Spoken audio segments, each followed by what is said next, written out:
तो मैं आपको याद रखने की कुछ टिप्स देता हूँ कि कैसे आपकी मेमोरी बढ़ सकती है। तो यहाँ पे इम्पोर्टेंट टॉपिक है, वो है मैकेनिज्म ऑफ मेमोरी। तो मैकेनिज्म ऑफ मेमोरी हम समझने वाले हैं, किस तरह से माइंड काम करता है। तो सबसे पहला मैकेनिज्म है वो है हमारे 5 senses. Yes my dear friends, 5 sense को यूज़ करना है। देखना, सुनना, अनुभव लेना, टच करना, ये हमने पहले भी जाना है कि आपके सेंस जितने ज़्यादा इन्वॉल्व होंगे उतनी ही आपकी मेमोरी डेवलप होगी। तो हमें टच करना है, स्मेल लेनी है, आवाज़ करना है, ये सब। मैं आपको 3 सेंसेस बता रहा हूँ, 3 सेंसेस याद रखो, उसको मैक्सिमम यूज़ करना है। और उसके लिए हमने काफ़ी चीज़ें आपको बताई है और हम आगे सीखने वाले हैं कि 3 सेंसेस मिनिमम तो यूज़ करो। देखना, सुनना, अनुभव लेना। जैसे मैं कहता हूँ कि आप देख रहे हो, हम सुन रहे हैं। एग्जाम्पल में लेता हूँ कि रोज़, रोज़ तो आपने सुना। मैं कहता हूँ रोज़ देखो और सुनो। आंखें बंद करो, रोज़ आप देख सकते हो, सुन सकते हो। उसको टच करो आंखें बंद करते हुए, रोज़। हाँ, स्मेल भी ले सकते हो। हाँ, स्मेल आ रही है। देखो, आपने मैक्सिमम सेंस यूज़ किया है। तो ये जो सेंस का यूटिलाइजेशन है आपको मैक्सिमम करना है। तो आप जब भी पढ़ोगे तो आपके सेंस को इन्वॉल्व करो, एक्टिव रखो। तो यहाँ पे मैं बोलूँ, अगर हम कोई पढ़ रहे हैं, एग्जाम्पल किसी इंसान के बारे में है या फिर किसी की थियरी के बारे में है, जैसे मानो सेल पढ़ रहा है, तो उसको पढ़ने के बाद उसको सेंस में लाओ उसको, या फिर देखो उसे, बोलो उसे। जैसे ये सेल है, इसको मैं खोलता हूँ। हाँ, अंदर न्यूक्लियस है। अच्छा, ये न्यूक्लियस है क्या? अच्छा, आंखें बंद करना ज़रूरी है क्योंकि आपको विजुअल करना भी है, देखना है। न्यूक्लियस है, हाँ, इसको मैं साइड में रखता हूँ। हाँ, ये साइटोप्लाज्म है। अच्छा अच्छा, ये सेल वाले क्या? अच्छा अच्छा, मैं इसको निकालने की कोशिश करता हूँ। हाँ हाँ, ये क्या है? हाँ, माइटोकॉन्ड्रिया। अच्छा अच्छा, ये माइटोकॉन्ड्रिया, हाँ, इसको साइड में रखता है। अरे, ये माइटोकॉन्ड्रिया है। हाँ, ये क्या है? ये हाँ, न्यूक्लियस के अंदर क्या दिख रहा है वो? मे बी वो डीएनए, आरएनए। हाँ, ये ऐसा। तो आपको जो है इन्वॉल्व करना है, एक्टिंग करनी है हाथों की, ये फील करना है। फील करने के बाद जो है याद रहेगा। मैं क्या कर रहा हूँ, फील करो, ऐसे नहीं कहा, फील करो। फील करना है, तभी जाके दिमाग में स्टोर हो जाएगा। नेक्स्ट हमारा मैकेनिज्म है विजुअलाइजेशन, या कल्पना करनी है, विजुअल करना है। विजुअलाइजेशन का यूज़ करना है, कल्पना शक्ति को यूज़ करना है। आपने सैराट मूवी देखा है? अगर आप महाराष्ट्रियन हो तो आपको पता चलेगा कि सैराट एक फिल्म आया था मराठी। सैराट मूवी में एक छोटा बच्चा आर्ची चिट्टी गया, मला तू आवडते म्हणजे त्याला तू आवडते म्हणून त्याने तुला चिठ्ठी दिली. तुला चिठ्ठी घ्यायची का नाही? आता का बाया, त्याला काय झालं? कारण नाही घेतलं काय करशील? तो उस छोटे बच्चों को आप मुझे बोलो कि उस छोटे बच्चों को 2 चीज़ें खाने के लिए दिया था वर्षा ने। बोलो कौन सी है? कौन सी 2 चीज़ें खाने के लिए दिया था? चॉकलेट एंड, याद करो, बिस्किट। यस और नो? याद है? आप मुझे बोलो, सैराट देखने के लिए आपको कितना, मानो कितने साल हुए आपने सैराट देखा होगा? 2-3 साल, मे बी इससे भी ज़्यादा। तो ये सैराट मूवी जो है अभी तक याद है हमारा वर्ड टू वर्ड। क्यों? क्योंकि विजुअल था। लेकिन प्रॉब्लम क्या है, विजुअल ना हो तो आप मुझे बताओ, अभी आप जो भी कक्षा में पढ़ रहे हो, जो भी स्टैंडर्ड में पढ़ रहे हो, आपके पिछले साल का, मानो पिछले साल का साइंस का 6th चैप्टर कौन सा था?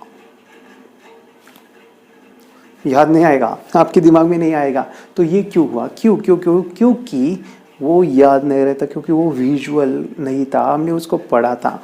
और विजुअल चीज़ें ही याद रहती है, जैसे बाहुबली हो, स्पाइडरमैन हो, ये सभी चीज़ें विजुअल हैं। तो विजुअलाइजेशन को बढ़ाना है। आपको मैं यहाँ पे टिप दे रहा हूँ, कैसे विजुअल को पढ़ोगे फिर बढ़ोगे। तो पढ़ना है, कोई भी चीज़ को पढ़ना है, आंखें बंद करना है और उसे देखना है, ज़रूरी है। एग्जाम्पल मैं देना चाहूँगा, जैसे मैं बिल्ली कहता हूँ, बिल्ली, तो कैट कहने के बाद आपको दिखता नहीं है, दिख रही है आपको कैट? आंखें बंद करो, दिख रही है क्या कैट? आंखें क्लोज करो, हाँ, दिख रही है। मानो विजुअल मेमोरी को यूज़ करो, वो सबकॉन्शियस माइंड का पावर है। कल्पना, विजुअलाइजेशन, उसकी वो भाषा है। तो भाषा को यूज़ करो, सबकॉन्शियस माइंड को, जो भी पढ़ा है, आप कुछ भी पढ़ो, उसको पढ़ने के बाद आपको कल्पना करो, विजुअल करो। यहाँ पे मैं आपको बताने जा रहा हूँ विजुअल करना बहुत ज़रूरी है। आइए हम नेक्स्ट मैकेनिज्म की बात करते हैं, वो है association. Association means join, to connect. Join निकलना ही नहीं चाहिए, तो ज्वाइन करना है। हमारा माइंड चीज़ों को कैसे याद रखता है, ध्यान से सुनिए। हमारा माइंड चीज़ों को ज्वाइनिंग से याद रखता है। ज्वाइन, अगर कनेक्शन नहीं तो याद नहीं रहेगा। वो ढांचा आपने सुना अभी मेरे से कि ढांचा, मानो कि अगर वो आयरन रॉड नहीं है, उसको ज्वाइन नहीं किया तो बिल्डिंग गिर जाएगी। झोपड़ी के अंदर वो बाम्बू स्टिक्स नहीं है, वो गिर जाएगा। एग्जाम्पल मैं बता रहा हूँ कि हमारे बोन जो है, अगर वो ज्वाइन नहीं है शरीर के अंदर, वो टूट जाएगा। तो ज्वाइनिंग करना ज़रूरी है। हर एक चीज़ आप पढ़ाई भी कर रहे हो तो उसको ज्वाइन करो, टू कनेक्ट करना सीखो। कैसे ये कनेक्शन होता है, ये कनेक्ट करना ज़रूरी है। अगर कनेक्शन नहीं भी है तो आपको कनेक्ट करना ही है। तो कैसे करना है, आइए सीखते हैं।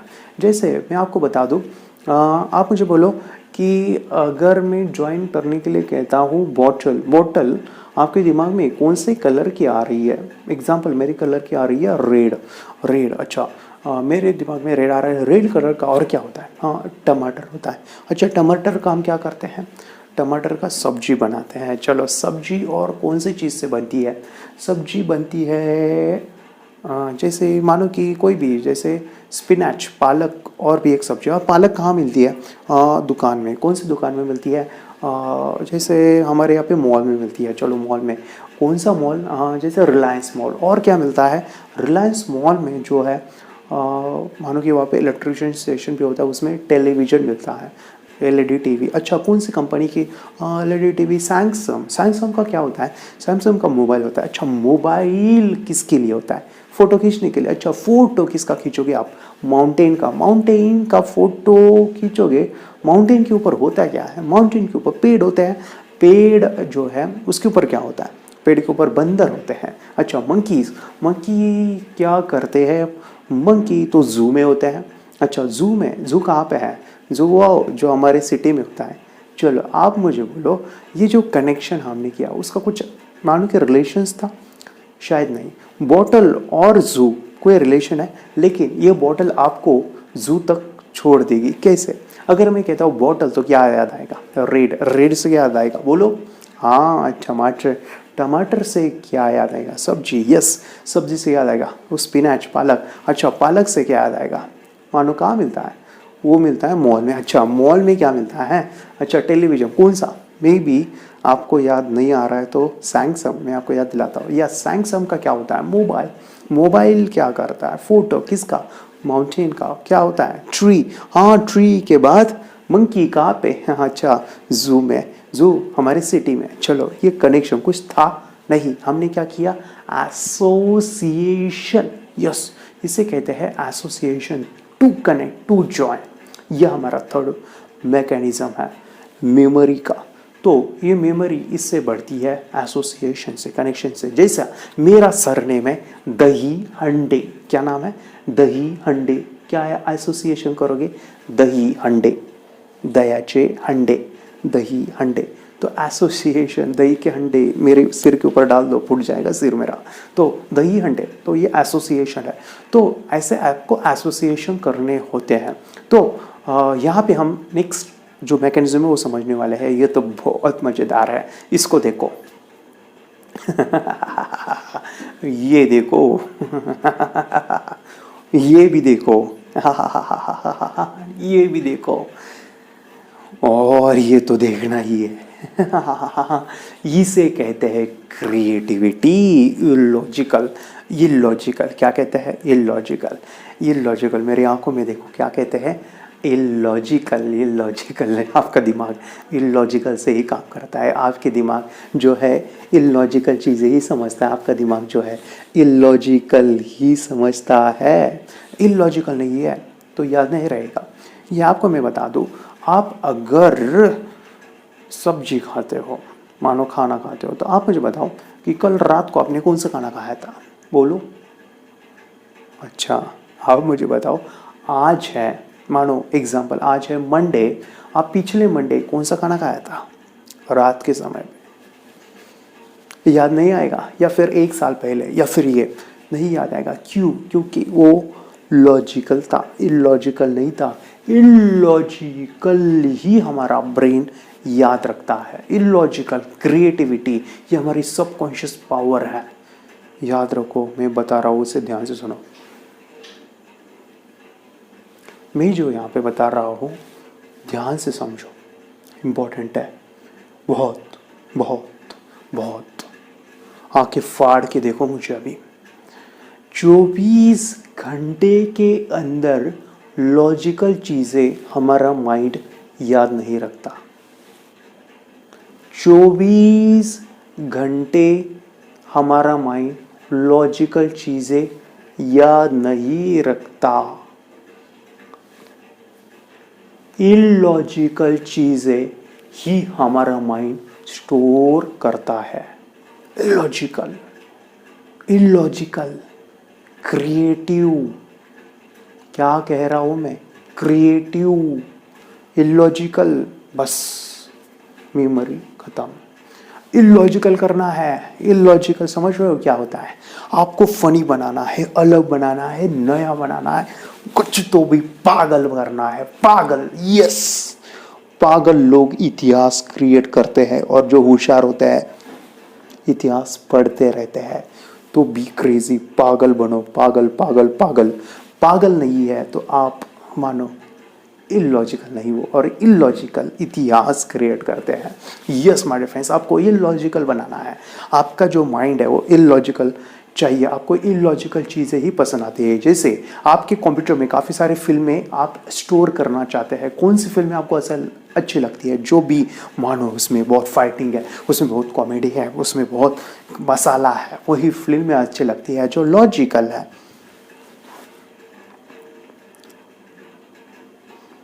याद नहीं रहता, याद नहीं रहता माय डियर फ्रेंड्स। जैसे हमें न्यूज़ देखना डीडी नेशनल, दूरदर्शन पे, ऐसा लगता है कि उनके यहाँ पे कोई गुजर गया होगा। आते हैं, आज हम ये देखने वाले हैं, वो देखने वाले हैं। लेकिन अगर मैंने ऐसे वर्कशॉप लिया होता, मानो कि आज बच्चों हम स्वागत करते हैं आपका, और आपका ये जो प्रोग्राम है मिड ब्रेन एक्टिवेशन थर्ड आई बहुत अच्छा होने वाला है, आपको बहुत मज़ा आने वाला है। लेकिन ये जो प्रोग्राम है आपको कॉन्फिडेंस चाहिए, कॉन्फिडेंस बढ़ाना है तो डांस करना पड़ेगा। अगर डांस नहीं करोगे तो कॉन्फिडेंस नहीं बढ़ेगा, आपका थर्ड आई एक्टिवेट नहीं होगा। पहले आप कहोगे अरे इसका कॉन्फिडेंस बढ़ाओ, इसका कॉन्फिडेंस बढ़ाओ, ये नहीं चाहिए हमें। तो इलॉजिकल, इलॉजिकल, क्रिएटिव हमें ज़्यादा पसंद है। तो मैं ऐसा हाथ कर रहा हूँ, ये क्या है? इलॉजिकल है। ये क्या है? इलॉजिकल है। तो इलॉजिकल जितना है उतना हमारा माइंड कैप्चर करता है। सो हमें पढ़ाई के अंदर इसको यूज़ करना है। आइए समझते हैं कैसे यूज़ करना है।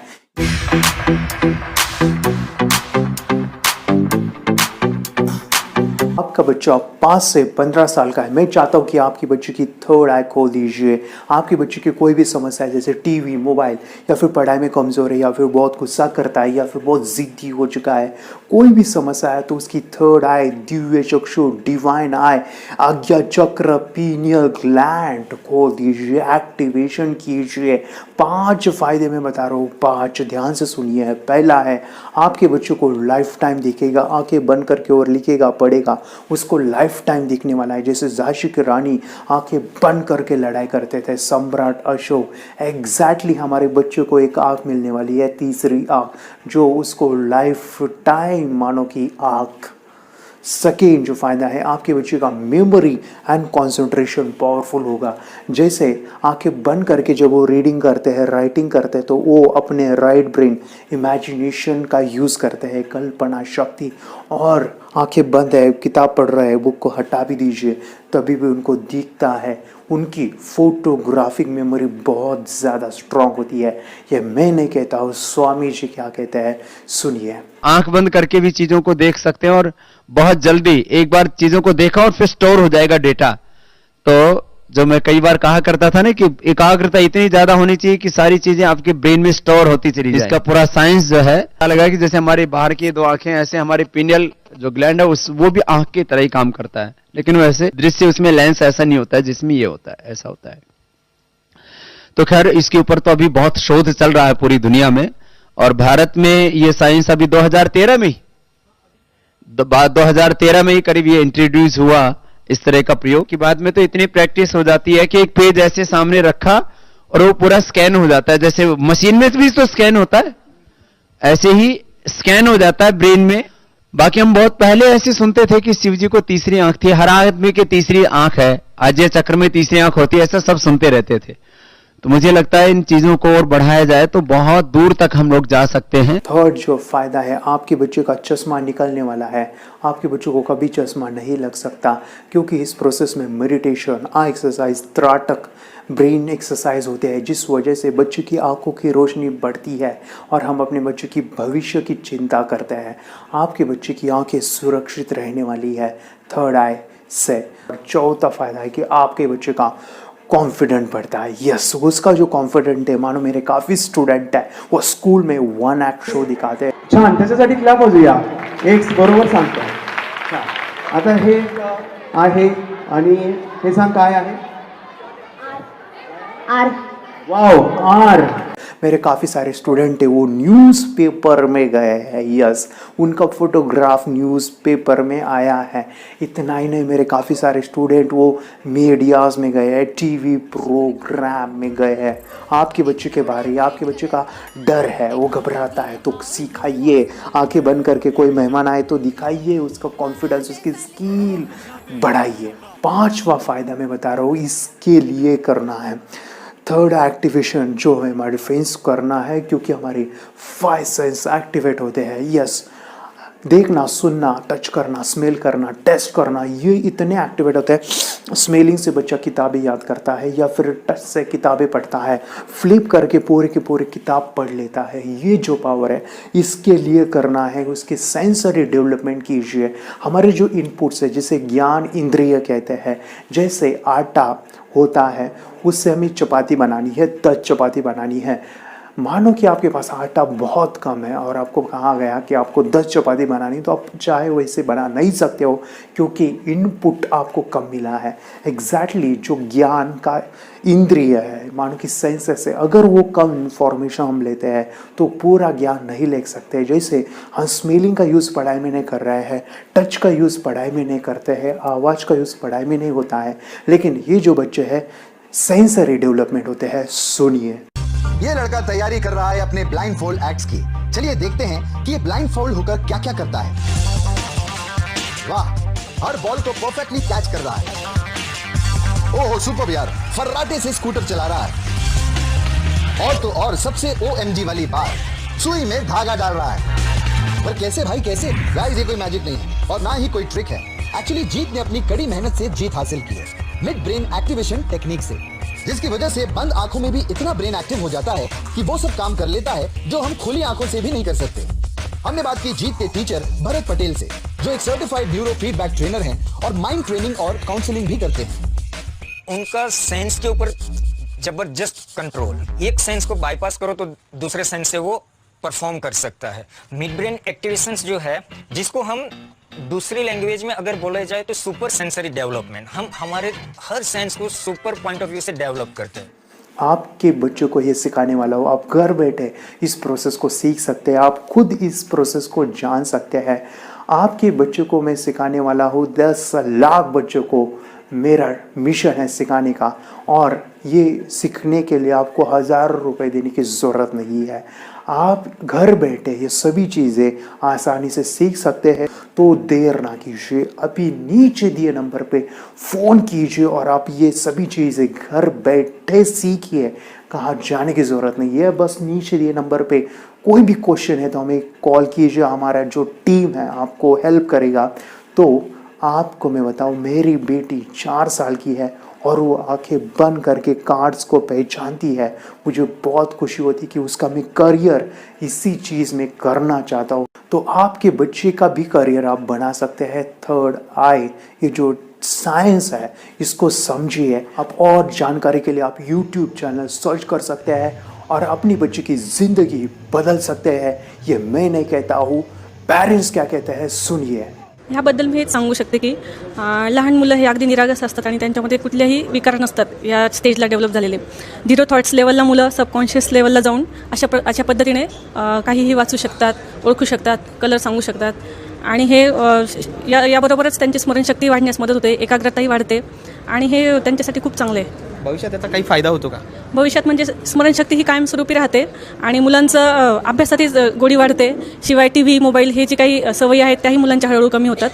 चिडचिडेपणा किंवा कुणाचंही न ऐकणं ह्या गोष्टी सगळ्या कमी होत जातात आणि मुलं बऱ्यापैकी सायलेंट होतात. आता हे अनुजचे वडील आहेत, तर आपण त्यांच्याकडून जाणून घेऊया.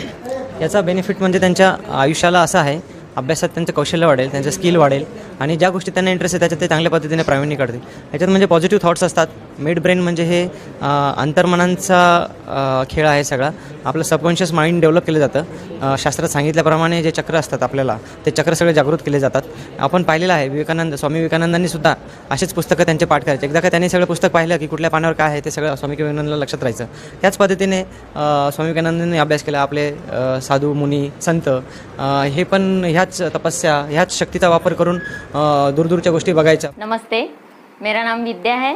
मैं योगेश सर के पास मेरे बेटी को मिड ब्रेन एक्टिवेशन का कोर्स लगाया हुआ है और मिड ब्रेन एक्टिवेशन में हमें विजुअलाइजेशन कैसे करना है, हमारी ब्रेन की शक्तियाँ कैसे बढ़ानी है और हमारे अंदर क्या क्या शक्तियाँ है, इसका एहसास सर ने हमें इस क्लास के ज़रिए से हमें कराया है. और बच्चों के अंदर भी बहुत अभी क्लास लगाने के पहले और क्लास लगाने के बाद में जो डिफरेंस है वो बहुत अच्छे से दिखाई दे रहा है. बच्चे के अंदर की जो मतलब अभी बच्चे TV देखते हैं, मोबाइल देखते हैं, ये सब बंद हो गया है और बच्चों में भी बहुत अच्छा सा बदलाव नज़र आ रहा है. और मैं मेरी बेटी के साथ यहाँ आती हूँ तो मुझे भी बहुत मेडिटेशन करने से बहुत अच्छा लगता है.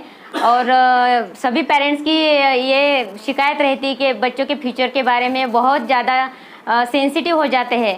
तो मैं सभी पेरेंट्स को ये कहना चाहूँगी कि अभी आप मिड ब्रेन एक्टिवेशन का कोर्स योगेश सर के पास लगाइए और सभी टेंशन से मुक्त हो जाइए. इतना ये कोर्स अच्छा है. मी योगेश दहीहंडे सरांकडं मिड ब्रेन ॲक्टिव्हेशनचा जो क्लासेस लावला होता आणि त्या क्लासविषयी मला काही अनुभव सांगायचे वाटतं तुम्हाला. मी फर्स्ट टाइम जेव्हा सरांचं हे ऐकलं, त्यांनी त्यांचा व्हिडिओ दाखवला आणि मी मुलांना घेऊन गेले होते. मी ज्यावेळी बघितलं त्या ठिकाणी माझ्या मुलांनाही, दोन्ही मुलांना थर्ड आय ओपन झालेलं आहे. तुम्ही याच्यावर विश्वास करू शकणार नाही. पण मला अनुभव आलेला की माझा मुलगा म्हणजे त्याने डोळ्याला पट्टी बांधताही तो थर्ड आय ओपन होतोय त्याचा आणि तो बुक्स वगैरे वाचतो. त्याचप्रमाणे आणखी त्यांच्या विचारात खूप परिवर्तन झालेलं आहे. मुलीच्याही वागण्यामध्ये मला बराचसा अनुभव आलेला आहे. माझी मुलगी कधी सकाळी लवकर उठत नव्हती, पण माझी मुलगी आज तिला कळते, ती स्वतःहून 5 वाजता उठते, स्वतःहून अभ्यासाला बसते. खरंच मला अभिमान वाटतोय की सरांनी एवढ्या गोष्टी आम्हाला शिकवल्या, खूप सुंदर शिकवल्या. मी योगेश दहीहंडे सरांकडे क्लास लावला होता आणि म्हणजे 1-2 महिन्यातच मला खूप रिझल्ट्स आले. म्हणजे मी डोळे बंद करून कार्ड्स ओळखू शकते.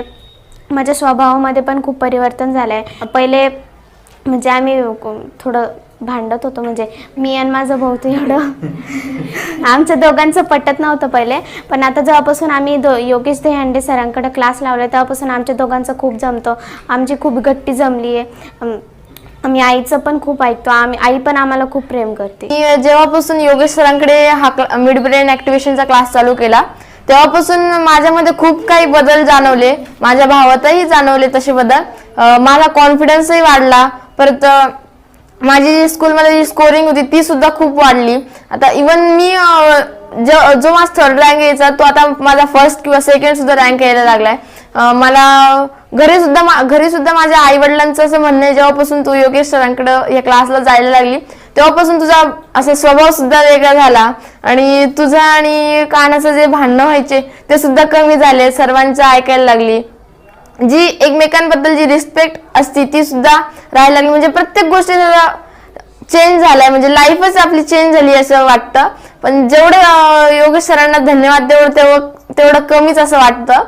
आणि हे जे मिड ब्रेन ॲक्टिव्हेशन आहे त्यामुळे आपला थर्ड आय सुद्धा ओपन झालाय. म्हणजे आमचा थर्ड आय ओपन झालाय आणि त्यामुळे जेवढे आपल्याला स्कोरिंग करता येते तेवढी आपण करू शकतो. जितके आपल्याला क्वेश्चन आन्सर पाहिजे असतात तर तेवढे आपल्याला मिळतात. समजा आपण मोबाईल सोबत आणि आपल्यासोबत जेवढी कॉम्पिटिशन लावली तरी मोबाईल मागे पडणे, यामुळे असं मला तरी वाटतं या क्लासमधून. तरी माझी एवढी रिक्वेस्ट आहे की तुम्ही सुद्धा योगेश सरांकडे हा क्लास लावा, यामुळे तुमची लाईफ सुद्धा बदलेल. मी क्लास लावलेले आहे सरांकडे माझ्या मुलींच्या अभ्यासामध्ये पण खूप मला इम्प्रूव्हमेंट दिसते. त्या पण डेली मेडिटेशन करताय आणि सगळ्यांना सजेस्ट करते की सगळ्यांनी फक्त मुलांसाठीच नाही तर इव्हन आपल्या जीवनासाठी हा क्लास जॉईन करावा. थँक्यू. अगर कोई कर सकता है तो मैं क्यों नहीं, क्या है उनमें ऐसा जो मुझ में नहीं.